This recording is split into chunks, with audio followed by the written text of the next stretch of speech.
Giant Goofballs, a New York Giants podcast. Are you a goofball that loves Giants football? If so, sit back and relax as we talk about the team that both excites and frustrates us so much. And now, here are your goofball hosts, Drew and Rob. Welcome, fellow goofballs, to Two Giant Goofballs, New York Giants podcast. I am Drew, joined as always by... It's me, Rob. Holy moly. Playoffs? Playoffs! Listen, guys, what a game. We are one game out from being a tie for the last spot in the playoffs. I mean, granted, with like half the NFC, but still, guys, holy shnikey. If you told me a month ago this is where we're going to be at, a month ago, we were in like, okay, we're going to get the second overall pick in the draft. We're going to get whoever, Chicago doesn't take between Drake May, Caleb Williams. Now, you're going to tell us that Mr. DeVito, Mr. Chicken Cutlet, that would go in and get 3 wins for us. First off, I'm telling you right now that the DeVito family as a goddamn whole needs to be a freaking reality TV show. They are like waiting, like Giants parents instead of like New Jersey housewives. Like it's like, yes.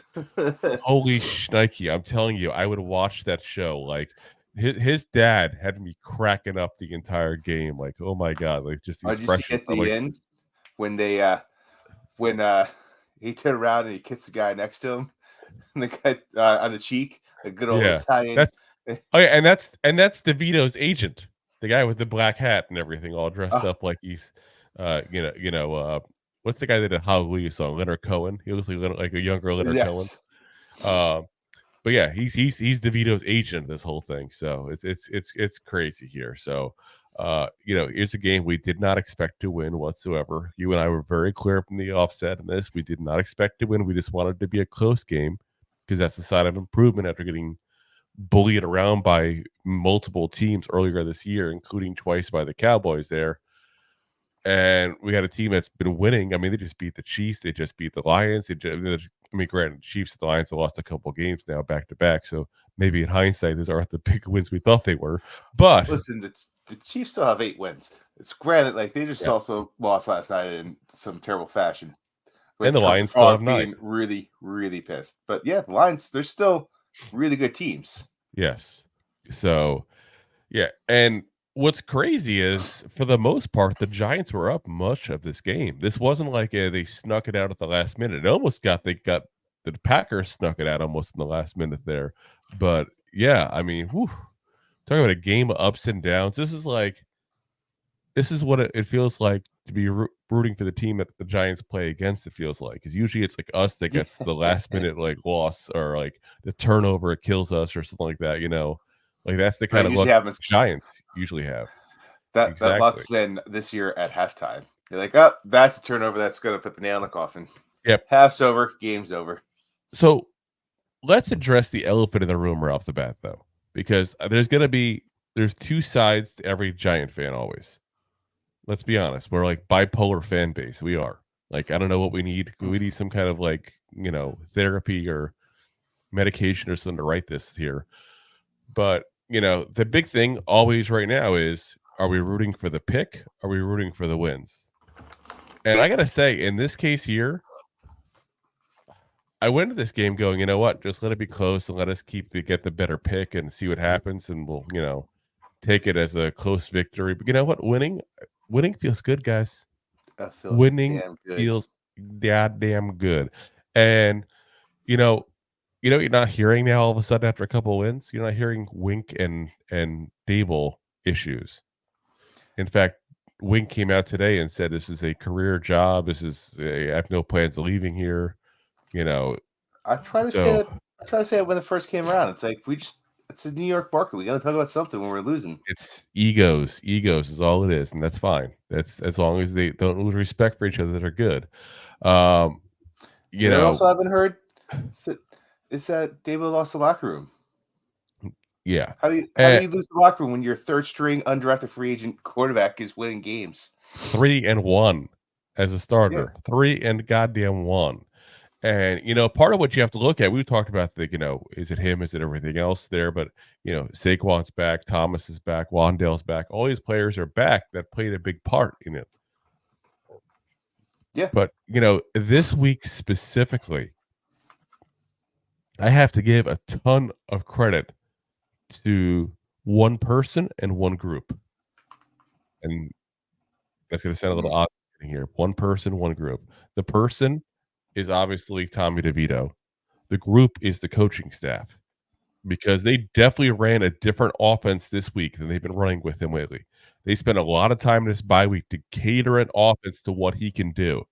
And if you look, a lot of those runs that he had, those were not design runs. Those were runs that were options. He had the option to throw or the option to run. In the one that he had, which I think it was 26 yards, because I thought it was ironic because it was 26 yards. Then our number 26 gets it for the touchdown. But that 26-yard run he had, if you look, Bellinger was staring him down in the flat to see if he was going to get the ball. So Bellinger doesn't do that if this is a designed run and that's what we're doing off the bat. He's looking, who do I block? So there was a lot of those kind of option routes, and there's a lot of, I felt like, more of a collegiate style type of offense here being run. And that's kudos to the coaching staff, who, let's be frank, has gotten a lot of slack, and for good reasons this year. But that's kudos to the coaching staff, whether it be Dable or Kafka, who knows behind the scenes who's the guy who decided to make these changes here. But to go ahead and say, we have a different quarterback than we anticipated. We have to run a different offense. We have limitations. We have issues with our offensive line, and they did it. And when's the last time you can sit there and say that we didn't give up a sack the entire game, guys? I don't even know when the last time the Giants did not give up a sack in a game. That's scary. That's a good stat to forget. Yeah, well, not really. Not really like to be more common. Than it's like, okay, we're just used to it. But that's what I'm saying. Well, you would also like not to be sacked every game. That's what I'm. But not just sacked. Like, this guy's been sacked like 8 to 10 times a game. Like, it's absolutely goddamn ridiculous. And we talked about some of it's on him. I'm not trying to blame it all on the line, but it's there. It's got to be discussed. So, like I said, this kudos all around to the offensive coaching staff there. The star was clearly the defense. Let me be very clear on that. It's not me trying to say the offense was why. The star of the show was the defense. I thought that's where you're going to go. The offense did just enough to help us to win this game at that point, where I wouldn't say they were a key component, but they weren't a hindrance. Does that make sense? Yeah. That's probably the best way to word this. It was like, God damn it, if only the offense had put up some points. They put up 24 points today, folks. Yeah. And they've been averaging, 17? Yeah, but 24 points is about an average NFL outing. They put up an average NFL outing there. And it sounds negative to say it but that way, but I don't mean it negative. I'm happy. We put up some points, guys. We put up some points. Not a ton of points, but listen, Rome was not built in a day. Though the DeVito family may have had a hand in it many generations ago.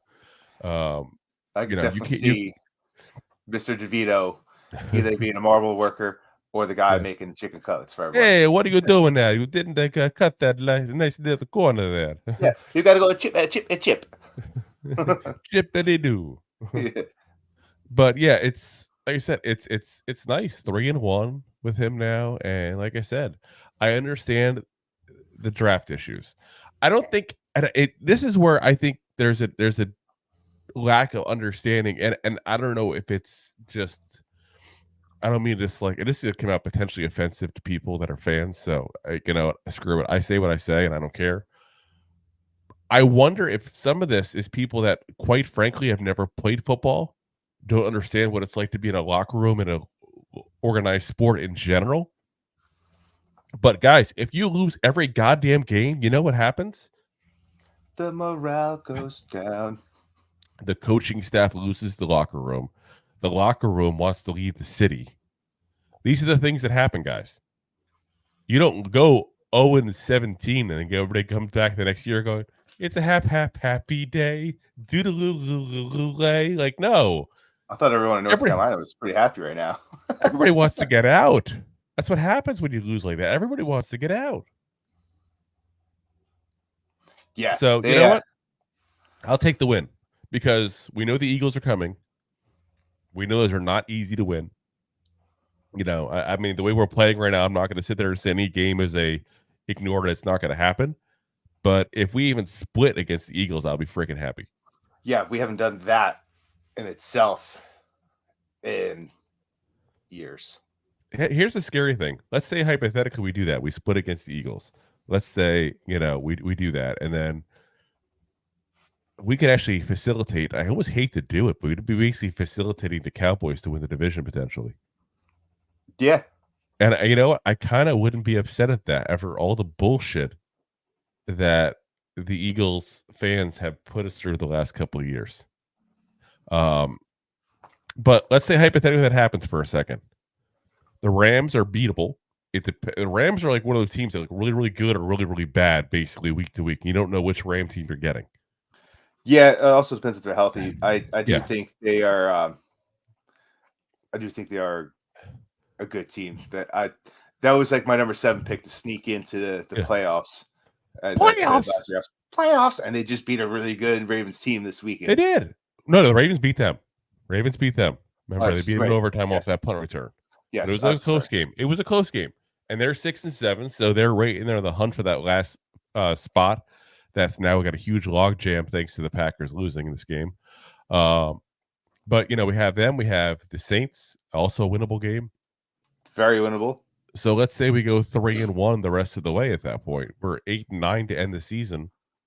That's a lot better than the season we thought we were going to have a month and a half ago. You know? Yeah. Even if you just win one of those games, like you said, 7 wins. 7 wins. Yep. And way more than what we were thinking. And I'm gonna feel like a Morpheus meme here. Remember the Morpheus memes? I don't know if the kids still do that nowadays. I don't know. I'm the old man now. I don't know what the hell kids do nowadays. But remember like the memes we used to put on MySpace and Facebook's early days with Morpheus going, "What if I told you?" Yeah.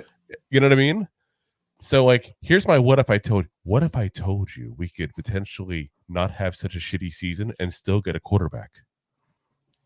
Which is a very, very possible, especially some of the guys we think we were probably going to get anyway. Yeah. Listen, and part of it is I'm not sold on the top 2. I'm not sold on the top 2, and that's part of why I don't give a shit, because I don't think Caleb Williams is meant for New York. I really don't. Plus, I'm not 100% sold he's going to come out. I still think he loves playing college, loves being a star, and he's going to get a couple more $1 million if he plays one more year, and he's going to take the guaranteed money potentially. We'll see. It can go either way. I'm not saying he's going to, but I could see it as a potential. Drake May did officially come out today and saying he's going to enter the draft. So that's official. But again, we've talked about it. Played for North Carolina, played really, really shitty teams, played schools I didn't even know existed even onto their schedule. One of the teams literally called the goddamn Camels. I'm going to be on that for a while. It's called the Camels. I'm sorry. No football team should be called the Camels. Unless they get like a Middle Eastern league or something like that. That would make more sense. I was going to say. Yeah, like.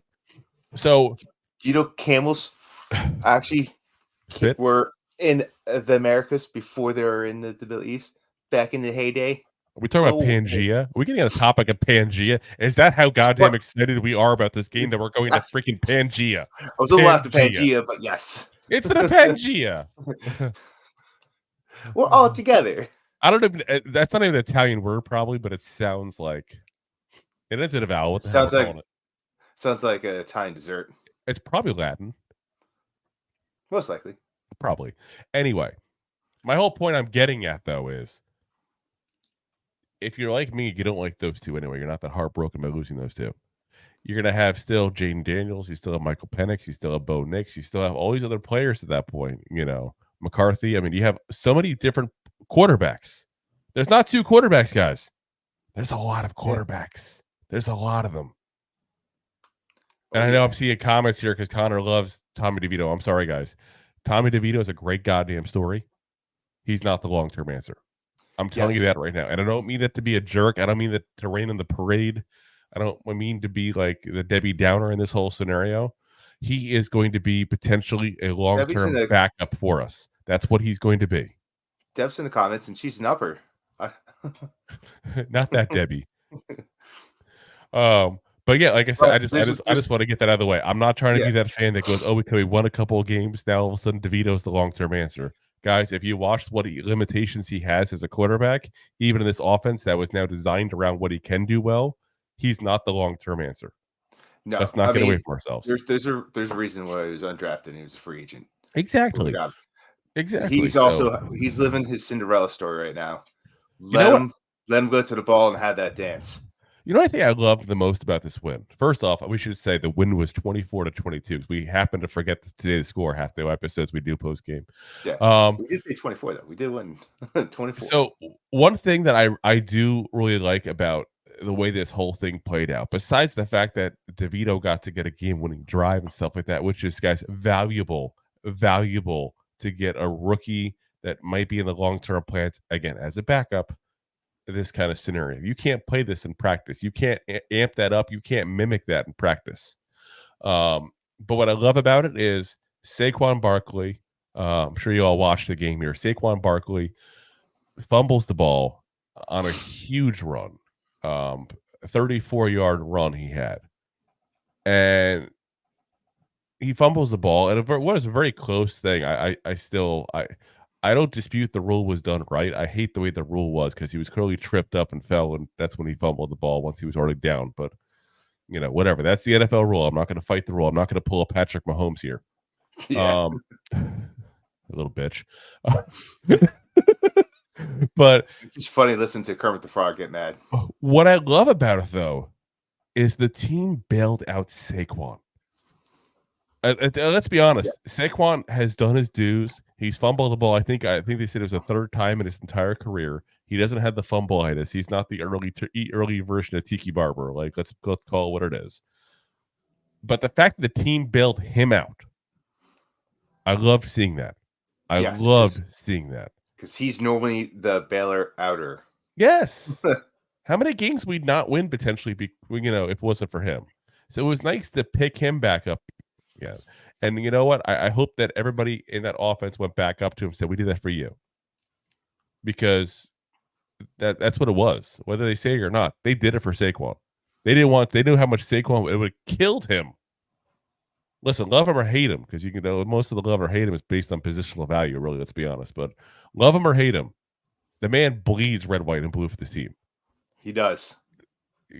I mean, you can't dispute that. He wants to win. And it's not for Mara or Tish, obviously. It's for his teammates. It's also for his personal brand value. Let's be honest. That's part of it. There's a little bit of pride in there. Let's be real. There's definitely that. There's definitely that. But the man loves his teammates, and everybody talks positive that plays with him. So you know what? I love the fact that they rallied around a guy who made a rare mistake he doesn't usually make, and say, you know what? We're going to bail your ass out this time because you bailed us out plenty of times. That's a move that later on, when free agency comes, it makes it that much harder for him to leave. It's going to make him want to stay that much more. I'm telling you right now, that will matter. All right. Let's get real quick into the stats real quick, and then I want to go over also the defense because we haven't really got a chance to talk much about the defense because we're talking about the offense because the offense actually did something for once in their life. But again, guys, the defense was the star. The defense is what made this win a win. Without this defense, we lost, point blank. So first off, on our side here, Tommy DeVito was 17-21, 158 yards, 1 touchdown. Again, not sacked for the first time in his entire career. It seems like for the first time ever, a Giants quarterback has kept a clean jersey. Yeah. Yeah. He goes in the locker room like, do they even wear this thing? Is this the backup jersey? Like, do I have to put this in the wash? Whoever, like, if they like raffle or sell off the game worn jersey, like, is this really game worn? This thing's so clean. Yeah, wait. It smells like balsamic vinegar. Well, he had a couple of slides. I guess that's going to give something there, you know. Yeah. But like again, smell the marinara. And I see your comments, Stripe Bass, and that's actually funny. I was about to say this as well. Part of the reason you can have success with DeVito right now is not a lot of tape on him. The Giants know he does very well. The NFL does not. Correct. give it some time, guys, because when you're doing 158 yards and you have the benefit of a sneak attack, which is basically what he is right now, that's not going to be good when the NFL figures out how to guard against what you can do. So, again, not trying to be the Debbie Downer, just trying to be the realistic fan. He's not the long-term answer. He may be the long-term answer at backup quarterback, not as a starter. But it's a freaking great story right now. And again, I want the reality TV show. Someone call up the goddamn Bravo network if that's still around. Like, I want this. I want this now. I want the DeVito family. Like, they could be the new Osbournes, but with like, if like the Osbournes and Jersey Alicious like combined to be one TV show. Hey, Tommy, the cutlets are ready. Hey, Ma, I'm going to practice here. You got some cutlets for me or what over here? Don't forget to bring your lunch. Hey, make my bed and use the goddamn hospital corners this time, would you? On the day, rushing was the big thing with him, though. He was, for a while, until the very end when Saquon, a little while there, was the leading rusher. 10 carries for 71 yards on the day there. So that's a 7-yard average there, including the 26-yard run like we talked about he had. That was almost a touchdown, really. He stopped it at 1, but at first, if you watched it in fast motion, it looked like it was a potential touchdown until you saw the knee go down. Running-wise there, Saquon, like I said, horrible game most of it. Went a little wild towards the end there and made himself a salvageable day. Plus, he had a couple of chip shot touchdowns, which helped make himself look a little better either way that went. 20 carries, 86 yards, two touchdowns. Matt Breida, 2 carries, 16 yards. The star of the show, really, throughout much of the game, Mr. Wan'Dale Robinson, who had the game-clinching catch. I know technically the field goal was the game clincher, but Wan'Dale Robinson had the game clincher really to get us into field goal position. He had just, if there was a big play in this game on the offensive side of the ball, it was either Wan'Dale or DeVito's legs. That's basically what it was. Yeah. Wan'Dale, it's been just about a year now since he tore that ACL. Yep. Over, and he's running like nothing had ever happened. And I was having the conversation of the game, and I say, if you think about it, Jalen Hyatt is our speed deep threat receiver. You got Wan'Dale now getting healthy, proving he's probably going to be a legit slot receiver in this league once he gets actual quarterback and gets fully healthy. We need that possession type, and Hodgins was going to be that guy people thought, but I do think he's going to be better as a depth piece overall in the long term. I wonder if that's what they look for in the draft. But anyway, let's get back to the game itself here as we digress, talking about the draft too much. Wan'Dale Robinson of the day, 6 catches, 79 yards. Also ran the ball twice for 36 yards as well. So, it doesn't take a genius to do the math on that one there and just say, damn, that's a good day. Yeah. Yeah. So, yeah. Otherwise, there not a lot on the receiving side, to be honest with you, as scary as it sounds. 2 catches, 22 yards, and a touchdown for Isaiah Hodgins. 2 catches, 15 yards for Bellinger. 3 catches, 15 for Saquon. 2 catches, 14 for Darius Slayton. And 2 catches for 13 yards for Jalen Hyatt. It's funny, I saw somebody today on Twitter saying, if Jalen Hyatt gets this many yards the rest of the season, he'll get 1,000 yards. I think he'll do it. He's not going to do it, folks. He doesn't have the quarterback or the line to do that. Get a line going next year, get a quarterback going, he's going to be goddamn dangerous. I'm telling you right now. Especially since he's going to have to play the Eagles twice. I still think, and we've made this comparison before on this show, and I'm going to say it again, because when I'm right next year, I'm going to feel very validated. And I will point out that I'm right each time it happens. Jalen Hyatt has the potential to be our version of Deshaun Jackson. That skinny, extremely fast guy that just somehow gets open and somehow burns everybody down the field. That's what he's going to be probably, if everything pans out the way I think it will. So we'll see if I'm right long term. Yeah, he showed some glimmers the past couple weeks of that. Yes. So, but again, big thing is no sacks. No sacks. That's a big thing. No interceptions. That's a big thing there. We did have. I was about to say there were some fumbles there, but yeah, we did have some issues with turnovers here, but it wasn't on that part. That's a key thing right there. I like it. But yeah, we had 3 fumbles, 2 lost on the day. So that's one issue we did have. Keep in mind though that we bailed Saquon out with his at least. At least there's some positivity I can give you in that one there. All right, let's talk about the defense because we spent this whole time so far talking about the offense. Because listen, everybody wants to go like this. Everybody wants the touchdowns. Everybody wants to see that. As the great Dennis Rodman said with Jean-Claude Van Damme, offense gets the glory, but defense wins the game. Oh yes, from that excellent film, Double Team. Oh, yes, it was a great film. Oh, spectacular film. How did Dennis Rodman not get an Oscar? It's beyond me. I don't know if they had what's that, the Razzies that they have now for like really crappy. I don't know if they had that back then, but that movie would have won every single one of them. I couldn't even get through the whole goddamn thing. I always remember that quote though, because as much as obviously that was a quote meant for Dennis Rodman because he was a defensive player, not an offensive player in basketball, it's true.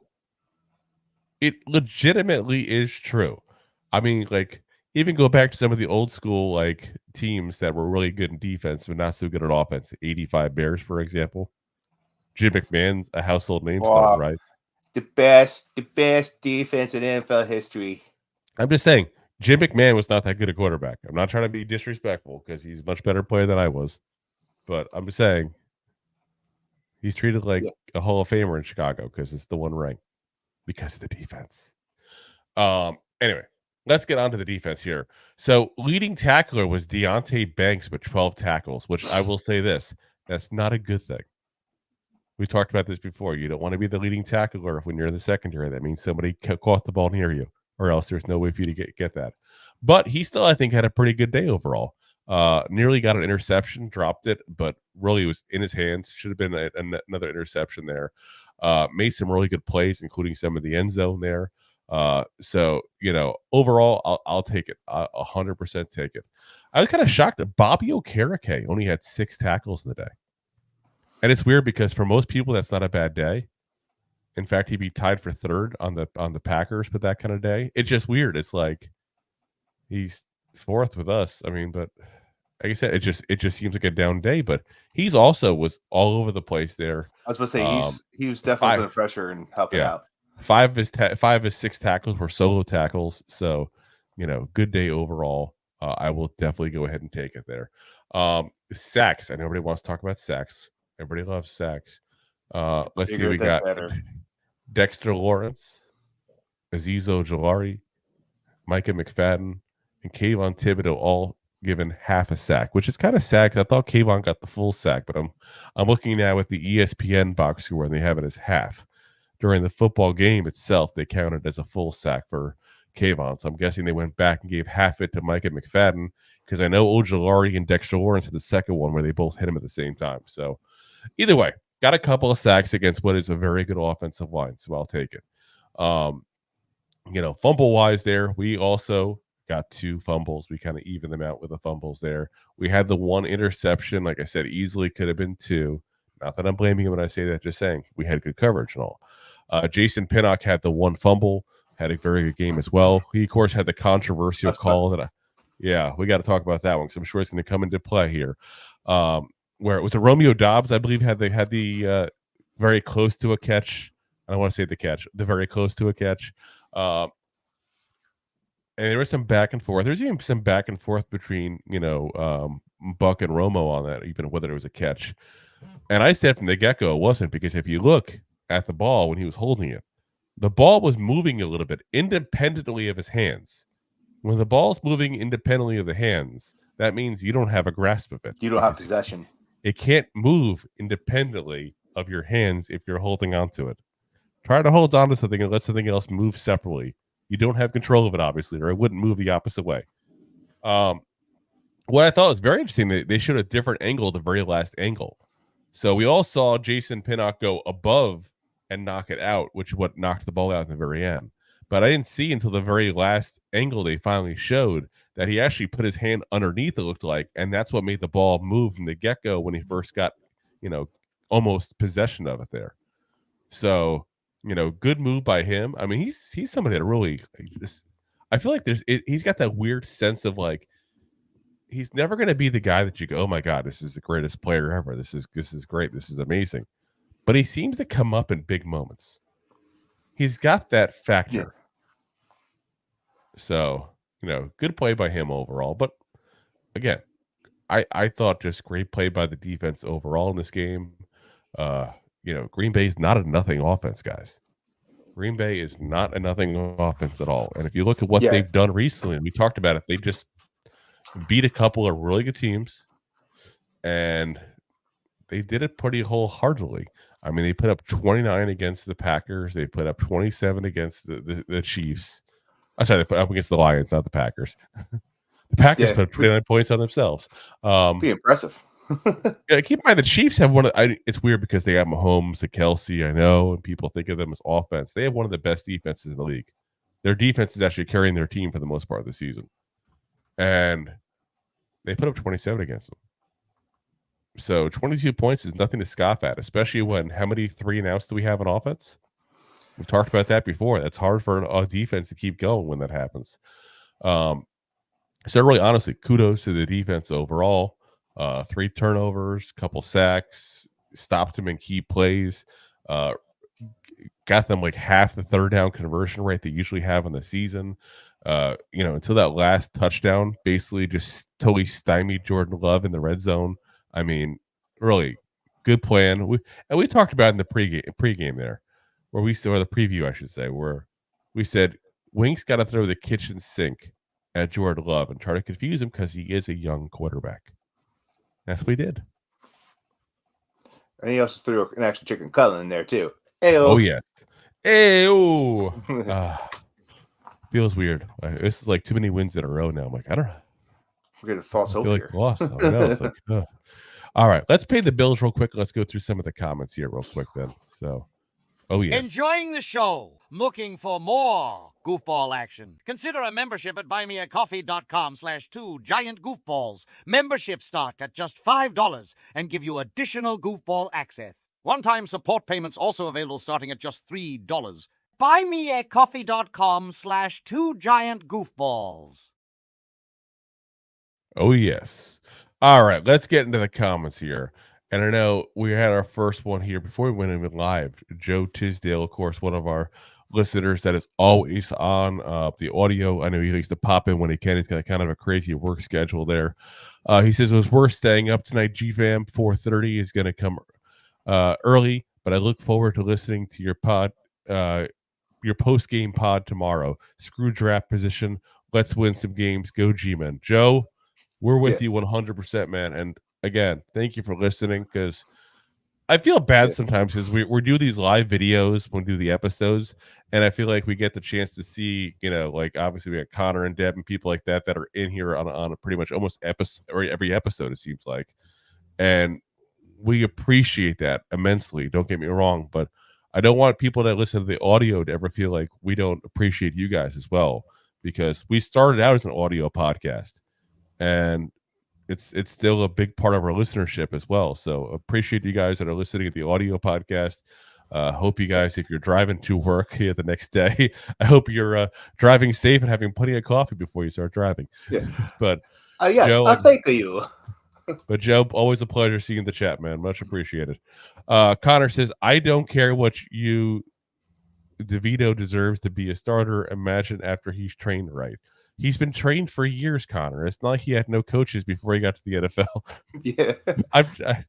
He's waited his whole life for this moment. I feel like this is like Brady and Purdy syndrome. Like that there's the people that get undrafted in 6th and 7th round picks, they don't typically make it at all. So to say he's got a career potentially as a backup in this league is him shooting above his station in draft, if that makes sense. Using like old school economic class terms here. Like, it's like he came from poverty and he's gone to middle class. Like, there's nothing wrong with that, basically. Like, he is a guy who was not expected to make in this league and now is making a career out of it. So, honestly, kudos to him. That's awesome, because he went from getting a $20,000 check as an undrafted free agent to he's going to be a millionaire. Yeah. You still are a millionaire when you're a backup quarterback in this league. You still get generational wealth. You still are set. He's going to be able to buy a lot of chicken cutlets. Exactly. And he can even hire someone to cook so his mom gets a night off. Yeah. Connor says you have little faith. He also says, poor Barkley with that fumble. He had Daniel Jones' moment of falling, but DeVito got us back into win it. Wandale should have picked today. He did. Deb with the all caps. Tommy Cutlets, baby. Love to see everybody happy in the chat or the crazy, wacky year we've had here. It's been a while.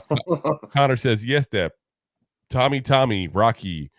Yo, Tommy. I didn't hear no bell. One more round. Yeah, that's what he did. One more round. More round. Ding, ding. Oh, yes. And I will keep on doing this, by the way, because I do love this necklace. I still gotta return the hat tomorrow, my day off. Fernando says, big win, baby. Oh yeah. Big win. I feel like it had to be said that way. I don't know why. Connor says, great football tonight. Should have been on separate times though. You know what? We're gonna go into a little rant on that one there in a little bit. I want to go to the comments, but I planned on ranting about the ESPN ABC bullshit coverage because I definitely plan on going into that. Also, had we get stuck with Buck and Aikman there. I said wrong before I meant Aikman. Had we get stuck with that boring combo. Jeez. Connor says crazy each game, 1 point and 2 point differences. I'll take it. Fernando says just win, baby. I don't know why, but I'm picturing like and Fernando, obviously I don't know you in real life, obviously here, but I'm picturing like when you say it that way for some reason, I'm going like Christopher Walken's voice. I don't know why. Like I need some more cowbell. Just win, baby. Just more cowbell. Yeah, just a little more cowbell. Connor says, "Way Eagles playing, we could win." And listen, I'll say it again. I've said it all along. I said it last year. It looked kind of stupid because they had a good ending to the season, even though they came a little short of the Super Bowl. I still think they're overrated. I know they whooped our asses on multiple occasions. I'm not saying they're overrated against us. They have our number, but you cannot win close game after close game after close game and eventually have that luck run out. It's going to. And those corners, listen. Those corners do not look nearly as good this year as it looked last year. Again, we've talked about it before the show. Mac Jones threw over 300 yards against the Eagles corners. Mac Jones. Yeah. We saw him. How did he look against us? Just saying. Connor says, Nakua. I feel like there was like this supposed to be like a song. Nakua. Yeah, I don't know. It doesn't quite work. No. Straight bass 1567 says fun win it all, but DeVito is setting us back in the draft. And the greater scheme thinks this might hurt us. I don't think it will. Here's another thing I want people to think about as well. Let's say hypothetically the Giants fall in love with the quarterback. That could happen. Joe Shane can go, listen, this is the fucking guy. I want him no matter what it takes. And that's fine. If you're that confident, go get your damn guy. I'm saying it right now. Go get the damn guy you're that confident in. And we have picks that people are forgetting this whole thing as well. And I've said that before in the show too, because we got the first round next year, obviously. We also have two second round picks this year. And as of right now, we're number 8, guys, with the win. It's not like we're number 20. Yeah, there's a lot of football to be had. There's a lot of teams that are hovering right around that 500, mark, if you will. Oh, yeah. 6 games wins, a lot of 7-game wins. And you got to think we're gonna have, of course, we're gonna have the two quarterbacks, Drake May and Caleb Williams, probably going, assuming Williams comes out. We're gonna have Marvin Harrison Jr. potentially in that as well, assuming he comes out. There's 3 of the 7 people in front of us right there. I'm just saying, there's plenty of positions for us to move up a little bit if we have to. Let's say we go, you know what, Chicago, you already picked up a quarterback. Marvin Harrison Jr. is gone. You got the number 5th overall pick. We're number 8. We're going to trade with you. We're going to go ahead and take your 5th pick off your hands, and we're going to give you 1 or 2 of our second round picks, and we're going to go up to 5 and go get Jane Daniels or Michael Penix Jr., whoever he wants. I have no problem with that. Yeah. Go get your guy. Just know your job's in the line based on what that guy does. But, I mean, that's life in the NFL. Yeah. We all do. And that's the truth. Yeah. No, 100%. So, all right, Connor says, oops, for some reason not coming up. There we go. He says, we don't need Keller Williams. We got Tommy Cutler. Let's forget about it. First off, forget about it. He said Jersey boy. I'm going to tell you this, Connor. I used to work with a guy from Texas, and this was at a previous location within the same company that I work for now. And he said to me one time, he goes, oh, you're from Jersey. Forget about it. And I said, no, we don't forget about it. We're from Jersey. We hold grudges for life, goddammit. You mess with us one time, we will never forgive you. He's a Jersey boy. He don't forget about it. He has his pork roll, egg, and cheese and just thinks about the people he hates. Stripe Bass 1567 says Tommy Cutlets is a backup quarterback. Damn straight he's a backup quarterback. Fernando says he is backup like Hostetler. I think that's a pretty interesting thing because he's wearing the 15 jersey on top of that too as well. Like, there's no shame in being a good backup in this league. There really isn't. Ask Tyrod Taylor. He's made quite the living off of it. And you don't have to take as many hits. Well, he did this year, but it's a whole different issue. Yeah. Stripe Bass says Giants are now 9th in the draft. I will say this, according to Tankathon, which is who I like to look at because they gave you the full strength of schedule and everything, we're number 8. Because the Chargers and the Titans have the same record of us, and they have a stronger strength of schedule. Whereas the Jets and the Raiders and the Bears have a weaker strength of schedule, so they're ahead of us, even though all of us are 5-8. That's a lot of 5-8 guys. That's 6 teams at 5-8. But anyway, he says there's now a risk the Giants won't be positioned to get a guy like Jaden or Penix. I'm not. Again, we got the picks, guys. I'm not worried about that stuff. I think we'll be fine. Connor says, disagree, Drew. Kid can play. If he plays like this all the time, I'd be happy he's our starter, win or lose. I just want guys that compete and fight to the end. Yeah, again, I also want the same, but I want him as a backup. He's not a starter. I'm going to stick by it. 158 yards. Yeah. And this is what we talked about before. Stripe Bass, what I said, he said that what I was about to say, and he beat me to it. Stripe Bass 1567. There's hardly any tape on DeVito. Packers didn't see him as a running threat. That will change. Exactly. James Donnelly says, thoughts on high school prospect Ice Wallowcome. I got to be honest, this is the first I'm hearing of him. I don't really typically follow the high school people. I'm more curious because of the name. Yes. Ice Wallowcome? Like what? It's a hell of a name. That sounds like a fake name you give at like the hospital when you got shot and you're involved in a crime. Like, yeah. And your name, sir? It's Ice Wallowcome. You know what? Forget about it. Oh my God! I just realized that I went to Google it, and apparently this is a thing that people do now, because if you say it very slowly, it says something else. Yeah. You know, it's a good thing I didn't say it slowly then, huh? Just saying. Leave it to a Donnelly to do that. Just saying. Troll. Love it.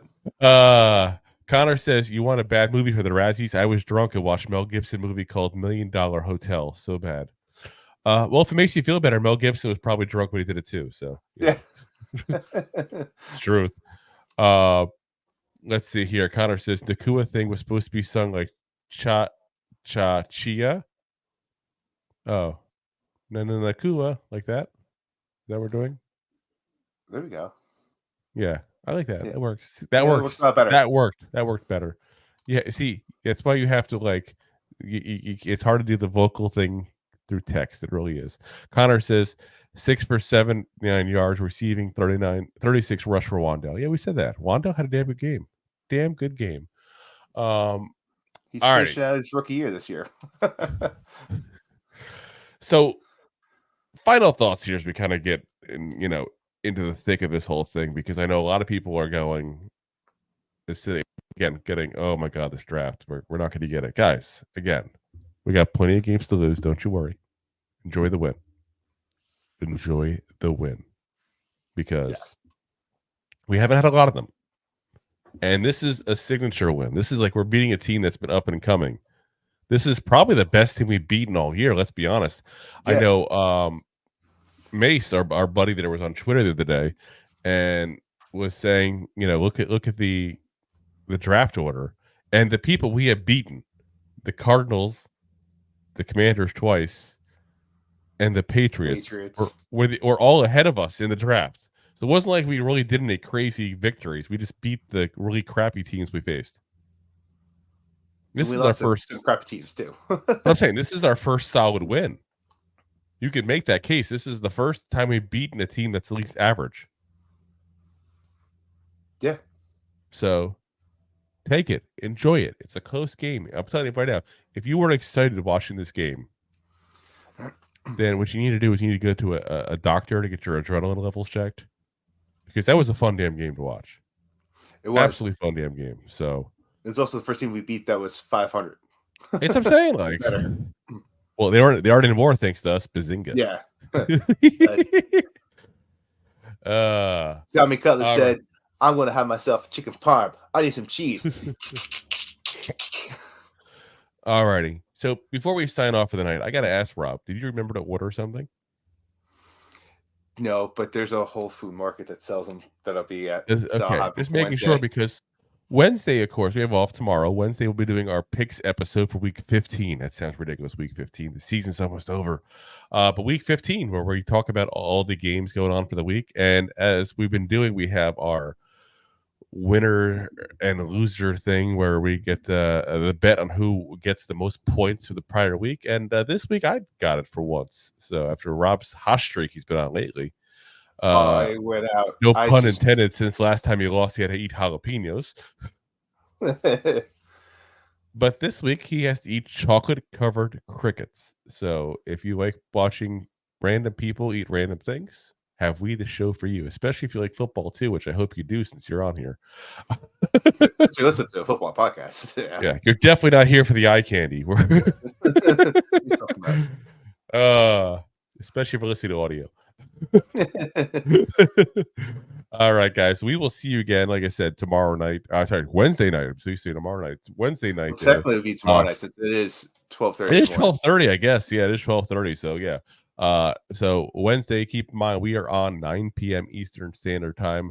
As always, Thursday we will be on at 8 p.m. doing our preview episode for the Saints game. And again, next week we'll be live as soon as the Saints game is over as well, giving you guys all our thoughts on that as well. So again, enjoy the win.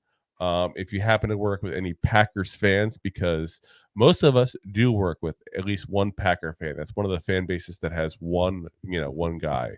So, if you feel the need to taunt him a little bit, like, hey, Sean, if you're watching, we all know one Packer fan. Feel free to do a little taunt, because we haven't had much chance to do that all year long. So enjoy it, guys. Just enjoy responsibly. If you're at the bar or do anything crazy tonight, have a little fun, but keep it obviously within check. We'll see you guys again. Uber. Oh, yes, exactly. That's what Ubers are for. So you can get drunk with no ramifications, except for whatever you say or do otherwise. I'm sorry, I was just drunk. That never worked with me. I don't know. I've had people do stupid things drunk, and I'm like, well, you're the idiot to drink that. That's always my mentality. But I don't get that drunk. I get drunk to where I'm like, okay, I'm drunk. I need to slow down. And I actually do slow down. I have that ability. Yeah. Not everybody does. I admit it. So it's a lucky skill I have. All right, guys. Again, we'll see you guys Wednesday. Appreciate you guys listening. As always, we are live on YouTube, Facebook, Twitter, Twitch/X, whatever the hell you guys want to call it nowadays. Of course, Rob's favorite, Drew's LinkedIn. Oh, yes, my LinkedIn profile. And, of course, we are always available the next day. Usually at 5 a.m. is when the episode will hit on every single audio podcast platform known to man. So we're on Apple, Spotify, iHeartRadio, Amazon, Google Podcast. You name it, pretty much we're on it. So appreciate you guys listening in or watching in, as always. And, of course, as always, Giant fans, go G-Man! Go G-Man! G-Man! G-Man! Thanks for listening to Two Giant Goofballs, a New York Giants podcast. We appreciate your support. If you made it this long, you must have enjoyed it. So I am sure you have followed us on all the social media platforms. Of course, you have subscribed to the show on your favorite app as well and given us a top rating. Right? Right? Right? Thank you to those who have signed up for our silver gold levels of membership at buymeacoffee.com/2giantgoofballs.